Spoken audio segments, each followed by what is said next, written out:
marginal, ¿no? Ese es los procesos generales del pase de la circulación. En este caso compete la presión elevada que hace que tiendan a extravasarse. El sistema hemostático está justamente dentro de este sistema circulatorio. Las funciones claramente son tres funciones: mantener permeable la luz vascular, o sea que la luz esté siempre abierta para que circulen los nutrientes, el oxígeno, pero también establecer un tapón hemostático en caso que se rompa el vaso sanguíneo, se lesione el vaso sanguíneo, entonces a tiempo cerrar esa puerta débil y producir el tapón hemostático, ¿no? Una lesión. Pero a la vez, la tercera función, si ya se produjo un hemostasis, tapón hemostático, el vaso se cierra, es perjudicial para la oxigenación de estos tejidos. Entonces, en cuanto termina la hemorragia o la pequeña extravasación sanguínea, se debe reparar, se debe recanalizar, se debe disolver ese coágulo. Son las tres funciones importantes de un sistema hemostático balanceado de coagulación y descoagulación, o sea, de fibrinólisis.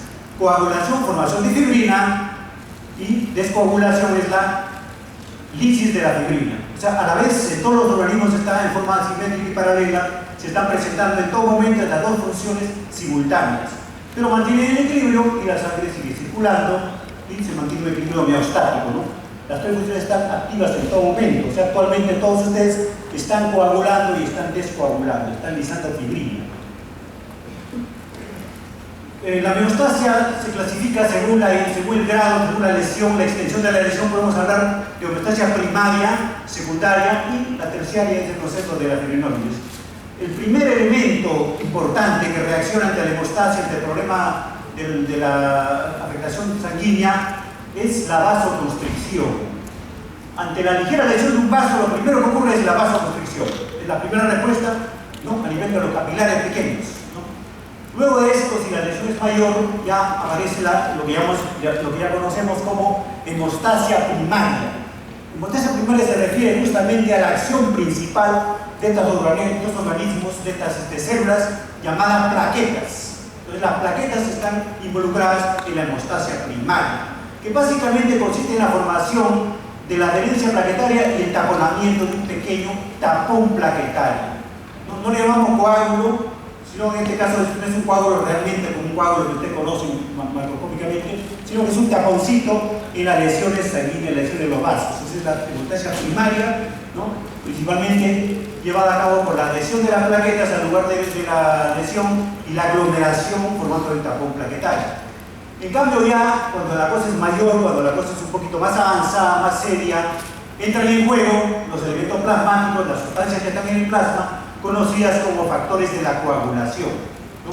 Entonces, en el plasma tenemos algo importante que lo diferencia del suero, que es los factores de la coagulación. Acá entra en juego. Cuando entra en juego los factores, estamos ante la hemostasia secundaria, ¿no?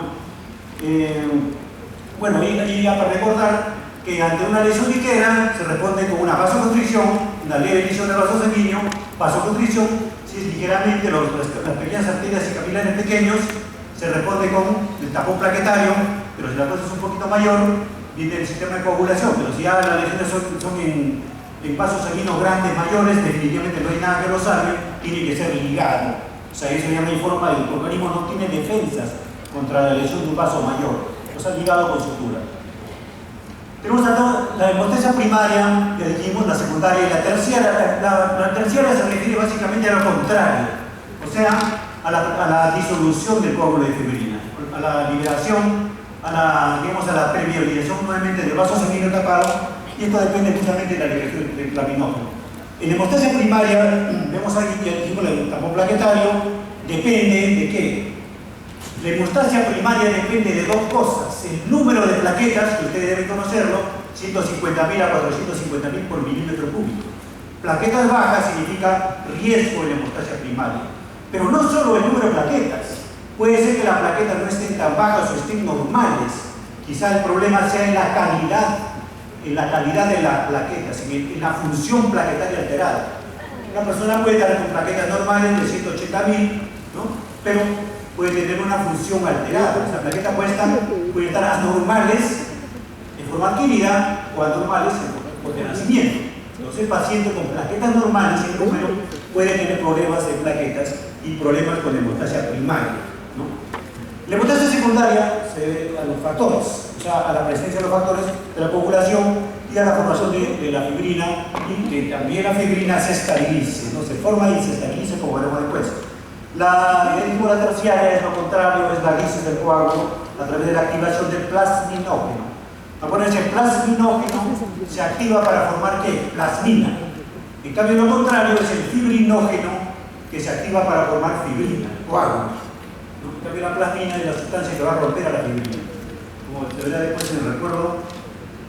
Estamos acá entonces, hemos hablado del papel de los vasos sanguíneos, del papel de las plaquetas, del papel de los factores de la coagulación, de hemostasia secundaria y finalmente la fibrinólisis que se puede conocer como hemostasia terciaria. La importancia de las plaquetas, que son las que tienen que ver con la hemostasia primaria dentro de la coagulación, es debido a las siguientes características. En su membrana tienen unas llamadas glicoproteínas. No olvidarse la presencia de glicoproteínas, marcadores, sustancias, proteínas en las membranas de la plaqueta, que le van a dar la función de propia plaquetaria, no son parte de la función. La trombopoiesis se debe básicamente a la síntesis estimulada por las interleuquinas IL, interleuquinas 1, 3 y 6, y la M, ¿qué es eso? Dicen ustedes, ¿no? Ese es el nombre que siempre se aplica, ¿no?, al factor estimulante de las colonias de granulocitos, en inglés. Es el nombre que se aplica hasta ahora, incluso en los libros de castellano, lo van a encontrar como GM, el CSF, ¿no? Granulocyte maturation, o sea, maduración de granulocitos, factor estimulante, ¿no? Sí, stimulant factor. Es el factor estimulante de las colonias de granulocitos. Es un factor que se utiliza mucho en las leucemias, ¿no?, en los tratamientos de leucemia como parte de un trasplante médula ósea para estimular la formación de leucocitos, pero también este factor estimula a la formación de las plaquetas, trombopoiesis, ¿no? La función que decimos es construir el coágulo provisional, pero mejor llamado tapón plaquetario, ¿no? Ante la lesión, ¿qué ocurre? Ante la lesión a nivel del capilar, las plaquetas se adhieren, inmediatamente adheridas se activan. ¿Qué significa activación? Están listas y comienzan a liberar sustancias. Y todas estas sustancias plaquetarias son las que van a dar lugar a todo el fenómeno mismo de la agregación y va a multiplicar la aglomeración plaquetaria, terminando con lo que se llama el tapón plaquetario. Inclusive van a ayudar a la fibrina, como veremos después. Las mismas plaquetas van a tener una función importante en la fibrina, en la estabilización del coágulo, como se verá después, ¿no? Entonces tenemos aquí que en el caso de la adhesión, la plaqueta se adhiere, ¿no?, en la primera parte de la parte verde, la plaqueta se adhiere al vaso sanguíneo gracias, hay que nunca olvidar la relación de las plaquetas con el factor von Willebrand. El factor von Willebrand está ligado de forma continua a la función plaquetaria. Uno dirá, las células son independientes de los factores. No, acá una sustancia llamada factor von Willebrand que se sintetiza en el endotelio está ligada a la función plaquetaria. Se requiere el factor de von Willebrand para la adhesión plaquetaria. ¿Qué es esa adhesión? Es cuando las plaquetas comienzan a juntarse hacia la zona lesionada del vaso sanguíneo, o sea, se adhieren, ¿no? ¿Cómo se adhieren? A través del factor de von Willebrand, que forma un puente entre el endotelio, la zona lesionada, la colágena, un puente hacia las plaquetas. Entonces, con esas de un puente se van adhiriendo y entre ellas y se comienzan a activar y aparecen otras sustancias, y después tenemos la agregación, ¿no? La agregación plaquetaria ya depende del fibrinógeno que va a enlazar las plaquetas, como veremos después. En cambio, la coagulación en la fase secundaria, en la vía secundaria, el mecanismo secundario de la coagulación interviene en las sustancias del plasma, conocida como factores de la coagulación. Una serie de sustancias que se encuentran, la mayoría en el plasma, pero son importantes para establecer entre ellas una relación en cadena, cascada, lo que llaman la cascada, que activan una tras otra. Estos se llaman, en general la mayoría son proteínas llamadas simógenos. ¿Qué cosa es un simógeno? Un simógeno es una proteína proenzima. Una enzima, ustedes saben que es una sustancia proteica que produce una destrucción, un fraccionamiento de otra sustancia. No es una enzima que acelera la reacción, ¿no? Tenemos acá que los factores de coagulación son todas estas sustancias que están inactivas, que están circulando en el plasma en forma inactiva. Requieren activarse para que se inicien los pasos de coagulación. Para mencionar, vamos a ver, son 13 factores más 2 agregados. Vamos a mencionarlos en orden. Primero tenemos el esencial, el básico, el principal, que es el fibrinógeno, justamente porque el fibrinógeno va a dar la fibrina, y la fibrina es el coágulo, ¿no? En realidad, todo pasa que el fibrinógeno se convierte en fibrina y se disiente. Y se coagula todo. ¿Para qué tanto factor si solo queremos el fibrinógeno para que se convierta en fibrina? Y no habría necesidad de tanto factor. El fibrinógeno se convierte en fibrina gracias al efecto de la trombina. No está la trombina, pero tenemos el factor 2, que es la protrombina. O sea, podemos decir que el factor 2 activado se llama trombina. Entonces, uno diría, muy bien, entonces falta los dos factores de arriba, tengo todo. Bastaría con que haya trombina nada más, para que la trombina se convierta en protrombina, y después ya tenemos el fibrinógeno y fibrina. Pero no es así, o sea, para que llegara a que la protrombina, que es inactiva, se convierte en trombina, requiere una serie de factores iniciales, ¿no? Entonces, como veremos después, la coagulación va a comenzar con la prueba de la ruptura del vaso sanguíneo, con la prueba de la lesión. El hecho que haya trombina no es una prueba de la lesión. Tiene que haber un inicio con un contacto con un elemento que solo es posible evidenciarlo con una lesión del vaso sanguíneo. Seguimos entonces la 3. Ahí ya tenemos un factor importante. El factor 3, como el nombre indica, tromboplastina tisular. Ya estamos hablando de un factor externo. Este factor está afuera. Este sí está activo. La tromboplastina tisular es un fosfolípido que se encuentra en casi todos los tejidos. Puede encontrarse bastante en el tejido nervioso, pero es un fosfolípido, en base a fósforo, como ya hablamos en la clase de colesterol, pero que solo se encuentra en las partes externas de la circulación sanguínea. No está en el vaso sanguíneo, no se encuentra para nada dentro de la circulación. Tampoco se encuentra en el endotelio, por lo tanto no hay contacto con la tromboplastina tisular, porque está activo. El mínimo contacto con la tromboplastina se va a iniciar la activación de factores de coagulación. Por eso se conoce como factor 3 tromboplastina tisular, ¿no? Está en la parte externa, que lo organismo en todo sitio, en toda la parte de la economía tenemos bastantes tromboplastinas. Tromboplastina es el nombre que se le da al fosfolípido que se encuentra en cualquier tejido. Es un término que se emplea para hablar de coagulación, pero en realidad nos estamos refiriendo a fosfolípido tisular, ¿no? Fosfolípido es una sustancia química derivada de la grasa de los líquidos con fósforo, ¿no? Entonces, en este caso, para darle un nombre relacionado a coagulación, le llamamos trombo, que significa coágulo, tromboplastina, plastina es tejido, ¿no? Sustancia coagulante de los tejidos, ¿no? Se encuentra bastante en el cerebro, en la placenta, bastante cantidad de tromboplastina. Este sí es un factor activo, pero está fuera de la circulación. El cuarto factor, calcio, importantísimo, es una sustancia mineral común y corriente, pero que es el coadyuvante cofactor que entra en casi todos los pasos de transformación, de clivación de la cascada. Entonces es parte importante dentro de la reacción de químicas, la presencia del calcio, mineral común y corriente, calcio 2 con valencia 2, ¿no? Es el elemento universal. Sobre el calcio podemos hablar de que todos los anticoagulantes, o sea, las sustancias que se emplean en el laboratorio, que tienen anticoagulante para que la sangre no se coagule, tienen bloqueadores del calcio. Entonces el calcio es básico para que se establezca, para que se continúe, para que se llegue a la coagulación. Si no hay calcio, no hay coagulación. Y si yo bloqueo el calcio, tampoco hay coagulación. El papel de calcio es importantísimo en todos los pasos de la vía común, la vía extrínseca e intrínseca, como veremos después. El factor 5, el factor lábil, proacetilina, un factor con menos importancia, pero asociado a otros tiene su importancia. Se llama proacetilina porque le da un poco más de rapidez, más de rapidez al fenómeno enzimático de la cascada, en la vía común. Factor 6, muchos no lo mencionan, pero en realidad es el factor 5 activado, y lo dejo así, como proacetilina activada, factor 5, factor 6, que lo veremos después, en la vía común tiene poca importancia en general. Dentro de la deficiencia del factor 5 no es tan crucial, no es tan grave, pero sirve para acelerar un poco los tiempos de coagulación en la persona normal, ¿no? El factor 7 sí es importante. El factor 7, factor estable o proconvertina, es un factor que se sintetiza en el hígado de forma exclusiva, dentro de otros más, recuerdo que están marcados. Si ustedes ven esas marcas de rojo, estripo rojo, son los factores que se sintetizan en el hígado. Por tanto, desde ahora hay que ir pensando de que algún problema hepático, sobre todo si es crónico, ejemplo cirrosis como ejemplo, pero no solo cirrosis, un montón de problemas hepáticos pueden afectar las vías de la coagulación. Y sobre todo acá el factor estable, la vía donde aparece el factor estable es el factor 7, que lo veremos después, ¿no? Factor 8 y factor 9, dos factores que pueden siempre ir asociados uno con otro, también están juntos en la cascada, ¿no? Uno y otro juntos, porque son los factores antihemofílicos.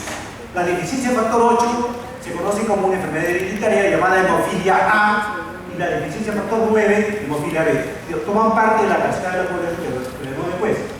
El factor el 8, el 9, el factor de Griezmann, el 10 es el factor Stewart-Power, la X. La X es el factor en donde se inicia la vía común. Las dos vías que veremos después terminan en la X central, que es el inicio de la vía común, factor Stewart-Power. El factor 11, y aquí relacionemos el factor 11, después veremos ya la vía para que no entiendan esto. Relacionar el factor 11 dice precursor de tromboplastina plasmática. Hemos dicho que en el plasma no puede haber ninguna sustancia que estimule la coagulación, porque no habría coágulo por todo sitio. Pero sí hay el factor 3 arriba, tromboplastina tisular, pero está afuera. También en el plasma hay una tromboplastina. El factor 11 es la fuente de una tromboplastina interna. Se convierte en una tromboplastina interna interior, entonces se inicia la coagulación. Pero está inactiva, como factor 11. El factor 11 activado es la tromboplastina misma del plasma. Por eso tromboplastina plasmática, antecedente tromboplastínico del plasma. Más o menos para que tengan idea de por qué hablamos de la vía intrínseca, porque la intrínseca se activa a través del factor 11. El factor 11 se activa para que se precipite la vía intrínseca. La tromboplastina, el factor en la vía intrínseca, la tromboplastina o fosfolípido que va a iniciar la coagulación es el factor 11. Por eso se llama precursor de tromboplastina plasmática del plasma, o sea, intrínseca. En cambio, la vía extrínseca se inicia con el factor 3, tromboplastina tisular externa, ¿no? El factor de Hagemann, ahora, los siguientes factores, el 12, el factor de Hagemann, es un factor preestimulante, un factor preparatorio de la vía intrínseca que veremos después, ¿no? Se conoce como factor de Hagemann, que va a actuar junto con la que va a estimular al factor 11. El factor 13, muy diferente del resto, lo relacionamos con el primero. El 13 siempre relacionemos con el factor primero. ¿Por qué? Porque el factor primero, el fibrinógeno, se va a activar la fibrina, es el coágulo mismo, y el factor 13 lo va a remachar. El factor 13 lo va a estabilizar. La fibrina formada por el factor 1, fibrinógeno fibrina, va a ser estabilizada por la acción del factor 13, ¿no? Polo y polo. Los últimos dos factores también se conocen como factores, son sustancias también que están, que en realidad las dos últimas se asocian al factor 12 para iniciar juntos la estimulación de la vía intrínseca, o sea, del factor 11, que es la clave, ¿no? Vamos a ver ya esto en el imagen que quizás sí. Bueno, acá seguimos todavía si la fibrinólisis, cuando ya se formó la fibrina, ahora lo que nos toca es eliminar la fibrina. Ya el vaso se reparó, ya hubo la reparación normal en un día, medio día, donde se inicia la reparación del endotelio dañado por sí solo, se va reparando. Entonces se requiere que vuelva a circular la sangre, por lo tanto el coágulo debe ser disuelto. ¿Cómo se inicia la disolución? A través de la activación del plasminógeno. ¿Cómo se activa el plasminógeno? Una sustancia que también tiene el plasma. O sea, el plasma está también el fibrinógeno, que no es activo, el plasminógeno también no es activo. El plasminógeno es activo por estas sustancias. Uroquinasa, el activador tisular, factor 7, el factor 12 de Hagemann, el factor 12, el activador endotelial, o sea, sustancias principales secretadas por la célula endotelial. O sea, la célula endotelial va a ser la causante de esta estimulación. El mismo endotelio que ha sido lesionado, ahora el endotelio quiere oxígeno, quiere que lo nutran, entonces libera sustancias que va a activar después las sustancias rojas, de la cual la más importante es el activador tisular, ¿no? Y el factor 12, es el mismo factor que está en plasma, van a estimular al plasminógeno, que está en el mismo coágulo, plasminógeno. Entonces el mismo coágulo, el plasminógeno, va a ser activado y se convierte en plasmina. La plasmina es la causante de la degradación de la fibrina, que es el coágulo, la gelatina, el coágulo y la fibrina, lo va a romper, lo va a degradar en pedacitos llamados monómeros o dímeros. La fibrina es un polímero insoluble, es la gelatina, el coágulo, que usted lo palpa en cualquier coágulo sanguíneo, pero va a ser roto por la plasmina y lo rompe en dímeros, en trímeros, en fragmentos pequeñísimos, solubles, que son expulsados y se disuelve coágulo poco a poco, ¿no? Entonces es básico tener plasmina. Pero también a la vez en la sangre tenemos de forma continua la alfa-2 antiplasmina. También esto es una cosa, un fenómeno de retroalimentación. Cuando es exagerada esta lisis, entra a tallar la alfa-2 antiplasmina para evitar que se siga lisando más de la cuenta y otra vez sangremos. Esto mantiene el equilibrio. La alfa-2 antiplasmina controla la cantidad de plasmina que está en el plasma. No va a haber mucha cantidad porque si no va a haber hemorragia igualito, ¿no? Entonces ahí está el papel inhibidor de la alfa-2 antiplasmina en la parte de la fibrinólisis. Aquí vamos nuevamente a la hemostasia primaria de las plaquetas, donde podemos observar la lesión del vaso endotelial. En la parte azul, ¿no? Se ve ahí, justamente se ven los fragmentos del factor von Willebrand. Dijimos que el factor von Willebrand es la clave de la fusión plaquetaria, de la adherencia a las plaquetas, ¿no? Tenemos acá, se adhiere al vaso sanguíneo, se adhiere a la pared, el factor von Willebrand, y hace puentes con las plaquetas. ¿Pero con qué parte de las plaquetas? Con las glicoproteínas. En este caso tenemos ahí el factor von Willebrand está haciendo puente de la plaqueta con las glicoproteínas 1A y 2A, colocan un puente para que se una hacia, se adhiera hacia el vaso sanguíneo. Entonces es clave la unión y entre en juego las glicoproteínas 1A y 2A para unirse al factor von Willebrand y el endotelio de la pared del vaso. O sea, siempre hay que volver a repetir la importancia del factor von Willebrand en la función plaquetaria. Una vez que se produce la agregación plaquetaria, la adherencia plaquetaria, las plaquetas comienzan a agregarse entre ellas, ¿no? A través de estos receptores, la glicoproteína 2B y 3X, 2B y la glicoproteína que se unen a través de las moléculas de fibrinógeno. Acá entra el fibrinógeno inactivo, o sea que no está como fibrina.